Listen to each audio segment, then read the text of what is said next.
Hi, everyone. Welcome to another LSS Spotlight Series interview. I am so excited to be here today with Alan Genzel. Welcome, Alan. It's nice to see you.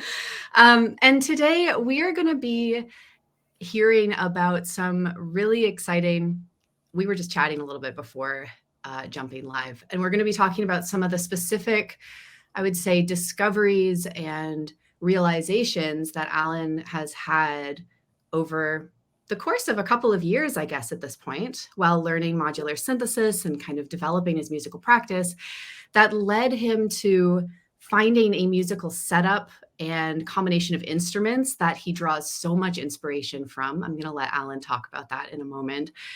And also to get started composing his own music and really feeling like he has the confidence to make the kind of music he wants to make, which is huge. I mean, that is such a big part of what we're after, right? So really excited to dive into this interview and hear more from Alan. And first, I just want to welcome everyone who's watching.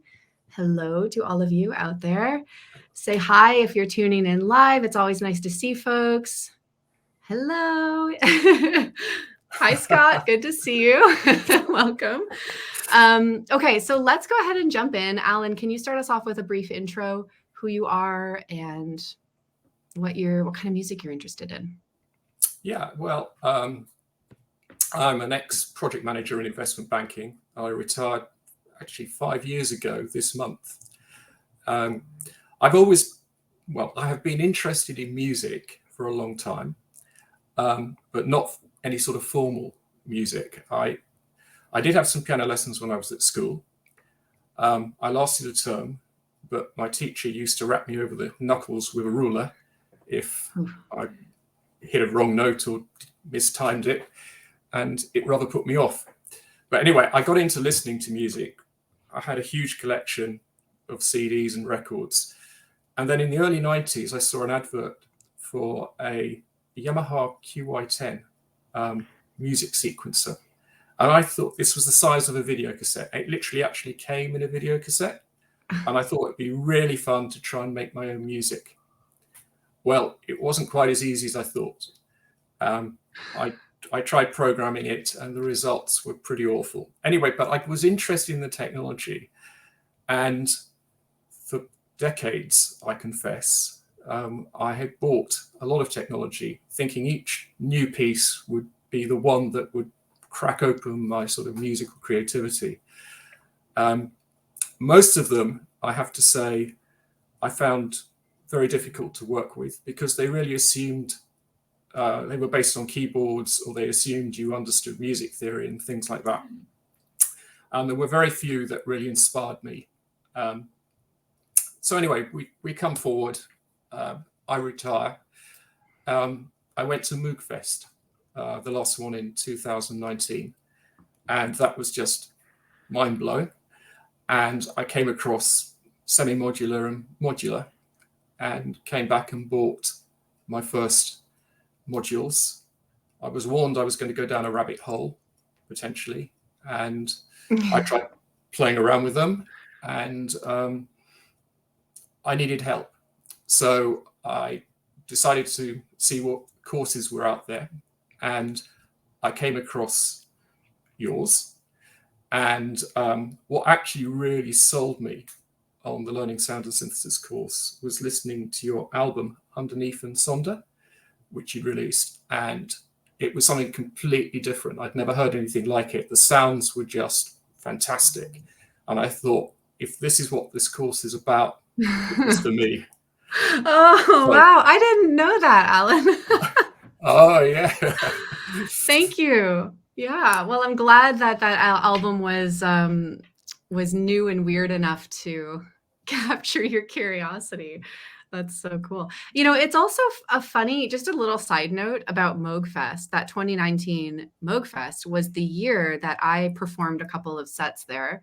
And one of them, another student that I was interviewing or maybe last week, mentioned that he was actually at that show. And that was the first time that that he had ever kind of come into my world.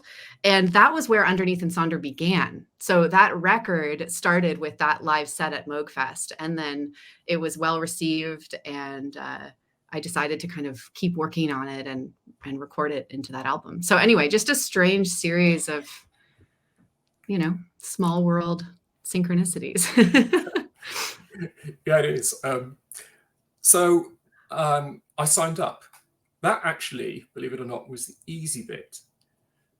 When obviously you sign up, you get access to the community and all the materials. Yeah. And one of the things you do is you're asked to introduce yourself in the community. So I wrote up, I was one of the first people, I think, in my cohort to do so. And I wrote up my little piece. And then as the others started writing, I got quite worried because the expertise, the knowledge, many were professional musicians, they were audiovisual artists, they were doing it professionally. And I thought, oh my God, what have I done? It's like, I felt so sort of humble in comparison. But it quite quickly, we had a couple of the Zoom calls that you hosted, and it soon became obvious that there was quite a variety of people and backgrounds and things. And everybody was really supportive and helpful. And I needn't have worried. It was fine. And so I started working through the course. And I mean, the course is brilliant. As far as I'm aware, it's completely unique in the marketplace. I mean, I love the fact that you get access to the whole course. It's incredibly well structured. It takes you into areas I knew nothing about. I knew nothing about really the history of synthesis. I mean, I know I played with synthesizers for effectively 30 years, but I'd never realized that actually synthesizer history goes back 100 years with some truly remarkable pieces of technology for their time. And also you cover some of the main people who have been prominent in the development of synthesis and things, people I'd never heard of. I had a few, I knew a few, and that was fascinating too. I mean, I'll never forget the Daphne Oram. I think she was an absolute genius, so ahead of her time. And then you work through the units, and the great thing about, we have the Zoom calls and you can ask questions and you find other people have got similar questions, and you get some incredibly interesting, so I say, conversations or debates about aspects of all of this, which aren't necessarily directly in the course, but are totally relevant. So I found I knew more than I realized, which was kind of good. I also realized I didn't know anything about lots of things too. So that was great because I was learning lots of new things. But what I really got out of learning sound and synthesis by the end of it, having been exposed to modules like logic and sequential switches and things, which I've become very interested in my own sort of compositions, I just knew it was for me. And it was as straightforward as that. I hadn't by this time, from a generating music perspective, I had no music, effectively. However, there was one, you set us an exercise, you suggested, because you never, it's not an exam, it's not a thing, you take it or leave it, but you suggested to us that we create a patch of nature, something in nature. And I remember I created this patch called The Fly. And it taught me so much, I guess, about synthesis, but also control voltage switch. So I found developing The Fly, it was a particular frequency, and it had to be FMs with a blend of red and blue noise. And the fine parameters you had to set to get it to actually buzz. And I knew I was onto something because my wife, who really doesn't like what I do at all, found it really annoying because it sounded so like a fly. So part of it was developing the fly sound. But the other side was using CV to try and simulate its movement. So the whole idea of the fly buzzing in front of you, left to right, going away from you. So by using filters, you can dull the sound, you can quieten the sound with the VCAs. And then the fly lands on a surface and it wanders around and it takes off somewhere else in the stereo stage and repeats. And that was an incredibly useful kind of exercise in trying to understand what you can do with the modules. And it's actually a patch I revisit. I've used it quite a few times in my compositions, and it gets more sophisticated each time I do it. So yeah, oh, I love that. I'm so happy that you found that exercise so useful. And for anyone who's watching, this is something that you can experiment with. You know, if you're ever feeling kind of like you start from the same place every time in your patches, or you're just feeling a little bit uninspired and you don't have, you know, an idea in advance of patching, this is really, you know, it can be very simple. As Alan said, it can get more complicated probably and sophisticated with each time you rinse and repeat, but it can be simple. You just listen to your environment and choose a sound.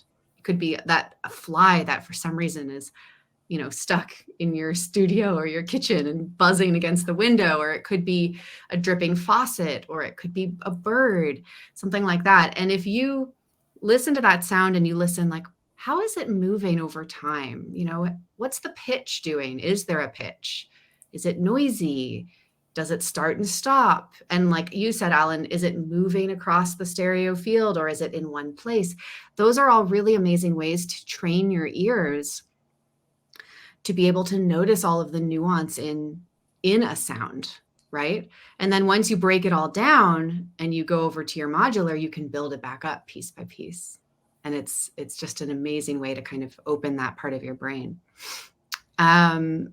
So the other thing, Alan, just before we move on in your story, I just wanted to emphasize something that you said as you were introducing yourself, which was the whole part about getting into the learning sound and synthesis community and having that moment of like overwhelm.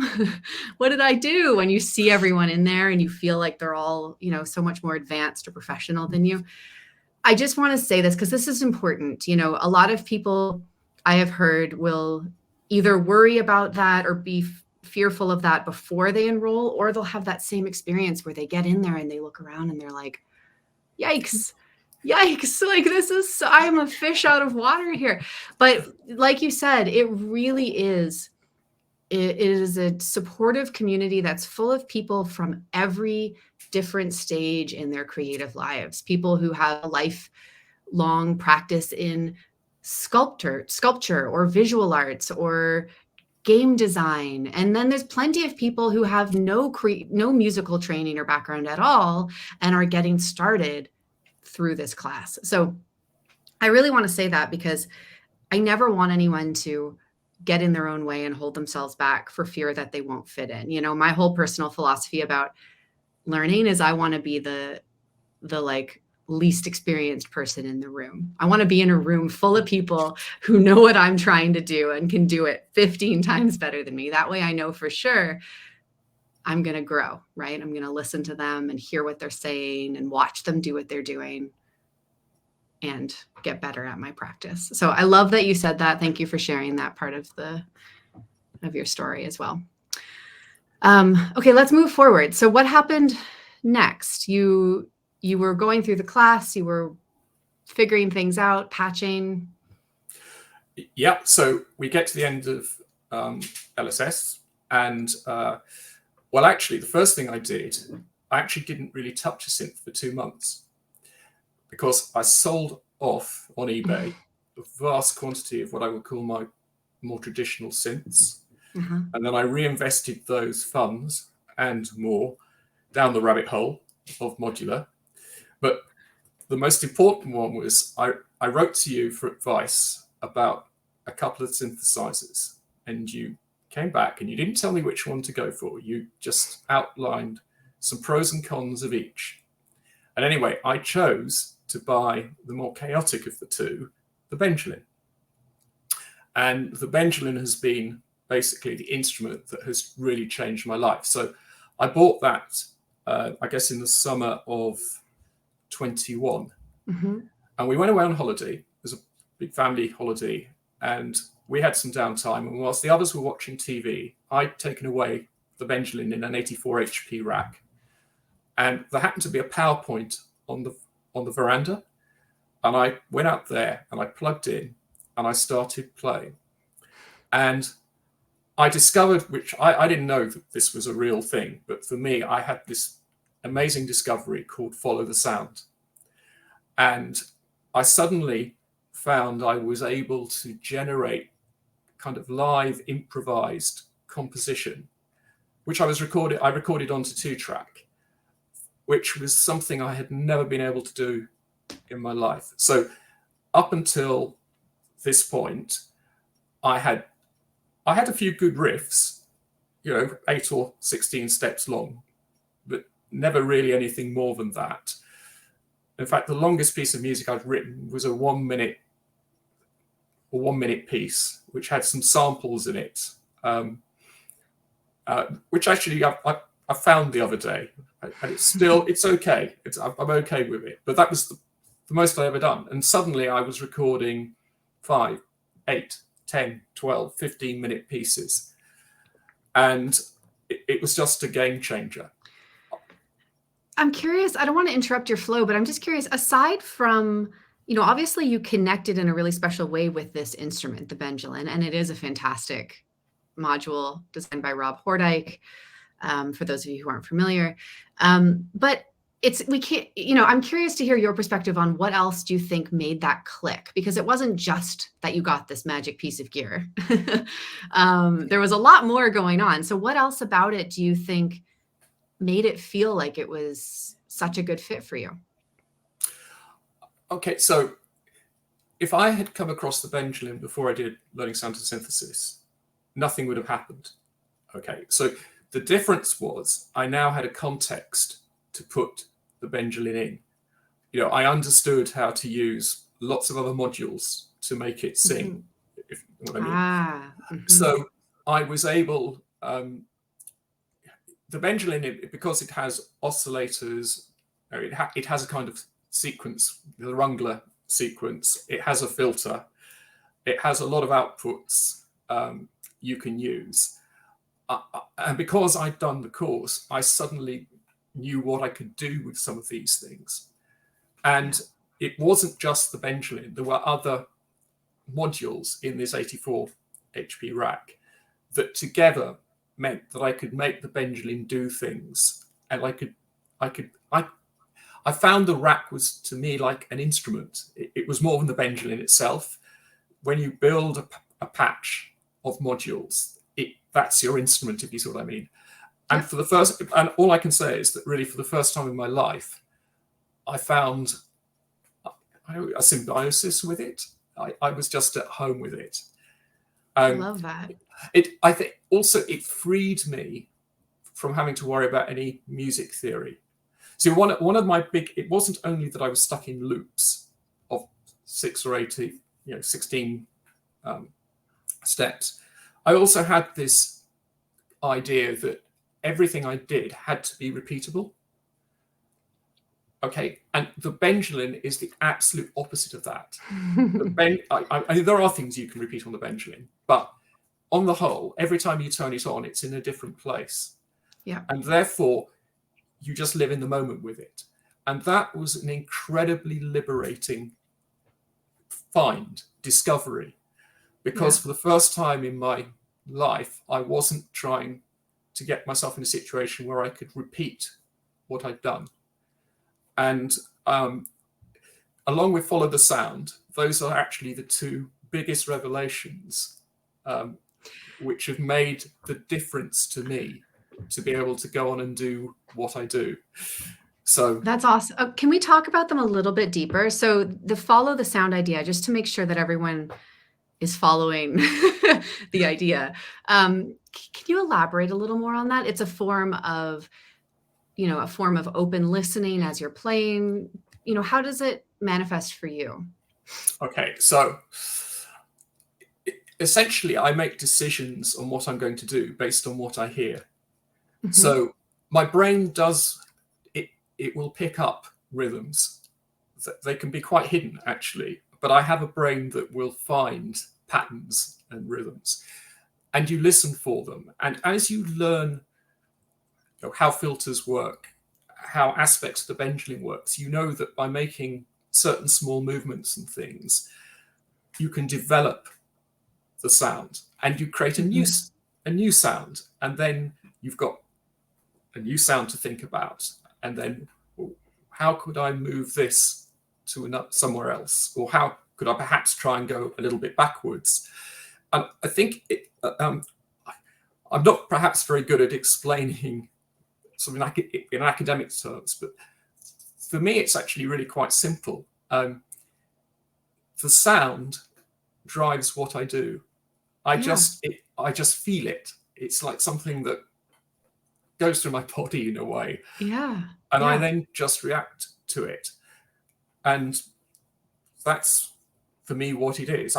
What I didn't realize, it wasn't until I did one of the extras with the Todd Barton masterclass, which was called Follow the Sound, that I suddenly realized that actually there was a patch. Todd had a listening score, that's right, listening score. And that was also a revelation, because I remember I asked him, the score is pictorial.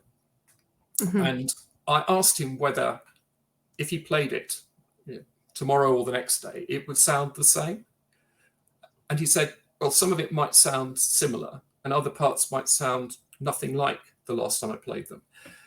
And so the follow the sound plus this concept that you don't have to be able to repeat what you compose, that's what set me free. Oh, love that so much. And the way you describe it makes perfect sense. It was great. It's this idea of letting the sound lead you and feeling the music and feeling the sound and just being present from micro moment to micro moment as it's unfolding. And I think I can relate to this, Alan, so deeply, because for me, I remember as a music student coming from a very formal traditional training, I really believed and thought that in order to compose music, you needed to have this kind of cosmic download where the music was all in your mind. You're like, oh, yes, I see it clearly now. And I know exactly what note will happen first and second and third. And you couldn't begin until you received that download of information. Like you could not start the composing process until you knew exactly how the piece was going to be. However, of course, there's so much more, so many different ways to make music. And even some of the great composers that we look at, classical composers who are notating music, they also generate ideas through improvisation. They sit down and they play and they hear something they like and they go, oh, let me do that again. Oh, let me do that, but upside down. Let me do that backwards. Let me do that 4 times as fast, and I remember that floodgates moment for me when I basically felt like I had been given permission to approach the act of composing from any angle I wanted. And that was really what my hope and intention was inside of learning sound and synthesis, was to help people realize that a musical composition can be whatever you want it to be. And your process for getting there can unfold in any direction. So I'm so happy to hear that you kind of came to this in your own way, and that it was so liberating for you as well. So it's really nice. So let's move this, because there is a second very important component. Okay. Your yes. courses, because let's keep going. I definitely want to mention. So having made these revelations, I signed up then to do your From Patch to Polish, which I did in the spring of 2022. And this was actually much more challenging for me, because it's a lot more about the creative process in a way, and getting a product out of it. So I had just discovered the joys of improvise, follow the sound, live performing. Yeah. And then you introduced a new concept, which was basically creating a sound world and using a DAW to arrange and mix and master it. Now, I don't know if you remember, but I had a few problems with this. My early attempts, I just didn't like. And in fact, I had a tantrum. I was like a spoilt kid. I just threw my toys out the pram. But when I did this, I said, I'm going back. I'm going to do something live and improvised. Mm-hmm. I came up, though, with the creation of my life, really, which was the thing I called Space Rift. Yeah. So I went back, basically, and I had this riff I'd written in the early 2000s on a Yamaha AN200 Groovebox, which I still have the Groovebox, and the riff is still there. So this is the sort of thing. And it used to be my ringtone on my phone. And I guess it's probably an 8-note riff or whatever. Mm-hmm. But I went back and I decided I was going to use it. And then I took the same riff and I put it onto another synth, desktop synth, which had a completely different voicing, such things. And then basically I married this into a composition where I used a DFAM to create a beat. And then I used my Benjalin and a fracture and a couple of other bits to create the soundscape behind it, because there was some big tempo changes which took quite a lot of organizing. So I used this as a backdrop. Mm-hmm. And I created this, and I played it to our cohort. And one of our cohort who signed in, Scott, of course, said, "Oh, I think you need to do a video of this," because he's a video artist, sort of video DJ. So I went and did a video of it. Anyway, at the time, Modular World were having their 2nd anniversary show, and I'm a Patreon, so they wrote to me, and I thought, oh, well, I might try this. So I wrote to John, and he said, yes. I explained it, I was doing your course, and he said yes. I did say, though, that I'd obviously shown it. It was only shown to my cohort, and obviously things on Modular World, it was supposed to be like a world premiere. So he said to me, well, Alan, why don't you do something else? And I politely turned around to him and said, Jono, it's taken me 20 years to get to this point. I don't think so. But I did record a new version, which had a new section and got it under the 10 minutes by about 3 seconds. And it got included in the Modular World 2nd anniversary show and went out in May, I think 2022. So that was huge. Yeah. We did, obviously the course was absolutely brilliant. Some of the masterclasses where you have got some of the industry people, I mean, Todd's was incredible, but others were great too. And at the end of it, you organise a listening party. Well, obviously I couldn't play the Modular World Space Rift because that was saved. So I had to create something else. So I did actually go to the DAW.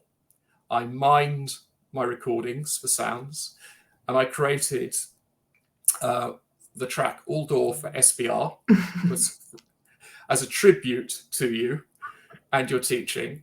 And it was, I have to say, I was pleased with it. But, whether anybody else is, that's a matter of taste. But I came out of doing that course suddenly with two of the most sophisticated, well, for me, sophisticated full compositions that I had done in my life. And that's been a fantastic platform to go forward on. So yes. And they're such good pieces too. I loved it the second I heard it, and I've loved it every other time I've listened to that track. So, Alan, I just have to acknowledge you, in case people aren't fully, they haven't gone through the From Patch to Polished class, so they might not exactly know all the details of what you're talking about. But basically, like you said, you came into that class having just found your ideal workflow. And then I said, hey, Alan, here's a completely different workflow, and you were not happy. And that's okay. That's understandable. But what's really amazing is that you kept going through it. You tried it out anyways. Like you ultimately said, okay, my goal here is to improve my music making, to grow as a creative person. Let's just see if this is a tool that I want to have in my toolkit. I probably won't love it, but let me go for it. And you did. And that is so important. And I think that's a really good lesson and takeaway for so much of this process of becoming and growing our musical practices. Is sometimes we're going to feel a resistance because something won't be comfortable. It will be new. It will be unfamiliar. It will be challenging. It might be downright scary, right? And taking the leap, you're like, yep. Taking the leap and doing it anyway is one of the most valuable things you can do for yourself as a musician. And even if you had gone through that and gone, cool, not for me, don't like it, that would have been fine because you still would have had all of that new experience. Your ears would have been opened in a new way. You would have these new tools to reach for in the future if you wanted to, right? It's all about broadening and just, developing our vocabulary and trying new things. So I really wanted to acknowledge you for that, for fully feeling all of that resistance and that kind of, frustration and sticking with it and coming out the other side with these two beautiful pieces and many more. You've kept going, right? You're still composing? Oh, yes. I mean, Yes. I have two workflows. Okay. So my one workflow is pretty much I perform on my modular and record direct to 2-track. Yeah. So normally that's not individual layers. I mean, I can, obviously, if I wanted to take it into the DAW, I would record individual layers and then transport them. And at the time, I did that with an SD card. Literally, I'd go across to my PC and put it all in. But then I have learnt the way of composing with the DAW is absolutely valid. I see its points, and I have revisited it because I did after completing from patch to polish. A number of us who took the course, we've stayed in touch. So we have a Zoom call every 2 or 3 weeks, and we talk synths and synthy things for 2 or 3 hours, and we set each other challenges and things. And Aidan, one of our members, when we got to the anniversary of doing from patch to polish, he said, wouldn't it be fun to have another listening party? So we did, and I did obviously all DAW for SBR 2, using the sounds I'd done in the Q1 of 2023. So I'm absolutely happy with using it as a technique. I understand its value. I have, as you know, included a link to a playlist up on SoundCloud, which basically contains, I guess, 8 of my recordings I've made over the last 15 months. And I'm dropping that link in the chat right now for people in the comments. So you can go ahead and click that to check it out. So those are the only 2 actually made with that technique. All of the rest are live improvisations. And also one of them is I've taken it outside the modular. Now this is, again, something I would never do. I got a Soma Laboratories Rote, which is a very cheap little 4-track synthesizer based, I think, on quite elementary technology. I took it on holiday to Mauritius, lay on the beach, and got to know it very well, and recorded, live improvised recordings. And I set some of these. I think one of the tracks is actually in the playlist, but I also set it to video, which I took around Mauritius. Sort of thing. So that's I would never have done this 18 months ago or 2 years ago. It's amazing. It's just, yeah. Well, huge congratulations. I hope that you are, it sounds like you're enjoying every moment and celebrating along the way, taking time to pause and reflect on how far you've come. It's amazing, really amazing to see. And I hope that you keep going and that you keep exploring and trying new things and sharing more music with us. There's one thing I kind of want to touch on before we wrap up, which is something we were talking about right before we went live, the idea of confidence. We've talked about this a tiny bit, but you've mentioned to me that you didn't necessarily have the most confidence in the world as you were getting started, and that's something that was developed over time. Can you talk a little bit more about that and about what you felt, if there was anything in particular that you found helpful in developing the confidence to just do your thing and make the kind of music you want to make? Was it the community that you had access to be able to share, or a decision that you just made in your mind one day to do your thing? Is it possible to pinpoint? I think there are many factors. I think the courses, you get a lot of learning from the courses, and that gives you confidence. You know a lot more, which is a good basis. The community, though, has been fantastically supportive, and over its critique, opportunities like the open mics, for example. So, I took that opportunity to perform live, which is something I hadn't done. My little cohort, we were quite tightly knit, sort of thing, that have been immensely supportive of this. But I guess in the end, I've become comfortable with the type of music I create. I call it actually electronic sound art. That's what I call it.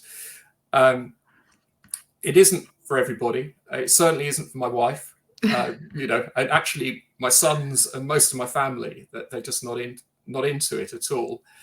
But I actually really enjoy it. And we've had discussions about, well, who do you make music for? I'm lucky in the sense that I'm in the position I'm doing this as a hobby. I'm not doing it because I need to earn a living or anything. I don't have any of those types of pressure. I can just be what I want to be. And I didn't want to try and produce musical sounds that everybody else is producing. I wanted to have an identity. I think I said I wanted to be A.G. Algonzo. And if I take, like, when I played the Aldor to SBL2, it got played actually in two places. So when we played it at the listening party, Stephen actually paid me the biggest compliment I had. He said, "It just sounds like Algonzo," which was great. I also played that track. I've joined, which again, over the last year, I've joined an electronic music club. And I presented that track basically so I could hear it through a real PA system. Mm-hmm. And I had to just explain how it had been created. Anyway, it led to a very interesting discussion about, because I called it myself an electronics sound artist. And we got into quite a deep conversation about what that meant, whether I was a musician or not, and bits and pieces. And we've had this discussion in the forums as well. But in the end, what people did say to me was that when they listened to that track, the closest they could think of it was cinema. Mm-hmm.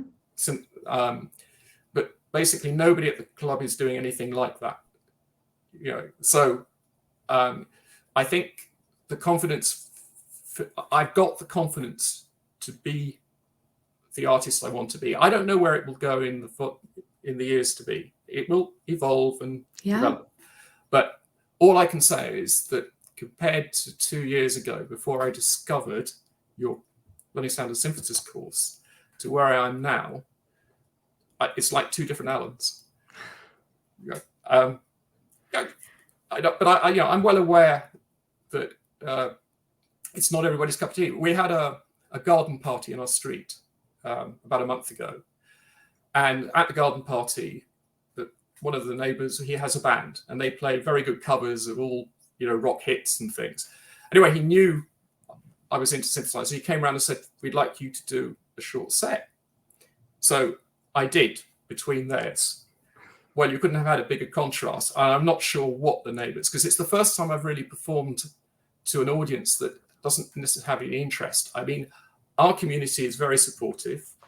Modcath, it's quite a breadth. This was different. But an 80-year-old lady came up to me afterwards and said, Alan, I don't know whether I like that, she said, but it was very interesting. I've never heard anything like it. She said, I think my grandchild might be interested. And actually, that made my day. I love that so much. So that's where I come. Thank you so much for elaborating. I mean, you just said so many amazing things. The biggest one that I just need to echo again is to, whether you're pursuing music as a hobby as you are, or for any other reason in any other way, I think the very best thing and the most important thing that you can do is to be yourself. And I think that the more of you that you can put into things, the more that you can follow your ideas, no matter how weird they might seem, the better. Right? I don't think there is anything else that I believe more wholeheartedly than that. The more you-ness that you put into your art and your music, the more fun you'll have making it, and ultimately the better it will be. And the right people will notice, and the right people will hear what you're doing, and they will say, oh my God, that is so fascinating. Thank you for doing that. Whether it's that 80-year-old lady at the garden party or someone else, the right people will be curious. And I can't tell you how many times I've had people come up to you and go, I don't know what I just heard, like after a concert, but they're thinking about it. They're asking about it. They're talking about it. And what a beautiful gift and opportunity to get to share what you're passionate about with other people and introduce them to something brand new. I mean, that's beautiful in my opinion. So thank you so much for sharing all of that. I sincerely hope that you keep going, Alan, that you keep sharing your music with people, playing at garden parties, making videos and albums. We would love to stay up to date. Just a reminder to everyone who's listening, I put a link to Alan's SoundCloud playlist in the chat. So go ahead and click that and enjoy getting immersed in the sonic world. And also, I would like to just quickly mention, if any of you are watching and you are wanting to get deeper into your modular synthesis journey, you want to learn more about these instruments, maybe take your music making and sound design to the next level, or you're curious about composing or performing with synthesizers, I'm going to drop a link to the waitlist to Learning Sound and Synthesis, which is my online modular synthesis and sound design program.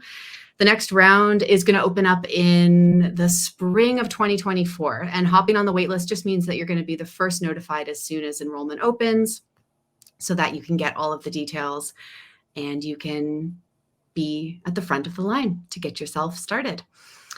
Thank you so much for everyone who's watching and tuned in. And I want to pass back over to you, Alan, if there's anything else. Do you want to say anything, some final parting words before we wrap up for the day? Well, if anybody's watching and thinking, shall I do this? I just say yes. It is incredibly rewarding. The courses are incredibly well thought out and structured. And the final thing I'd say, Sarah, to you is thank you, because you changed my life. It's as straightforward as that. And I don't think you can pay a teacher any higher compliment. So thank you. Thank you. I wasn't prepared for that, everyone. You're getting a very genuine and emotional response. Thank you, Alan. I'm honestly so happy to hear that. And it's meant so much to me to get to support you in your music making adventure. And yeah, I just can't wait to see what the future holds. Neither could I. Well, we'll see. Okay, folks, thanks so much for watching. I'm going to pull up this sweet little comment right here on the screen to wrap us up. Thank you, everyone. And we will see you out there. I'll see you at the next interview, and can't wait to hear what you come up with next, Alan. Have a great rest of your day. Thank you. Bye for now.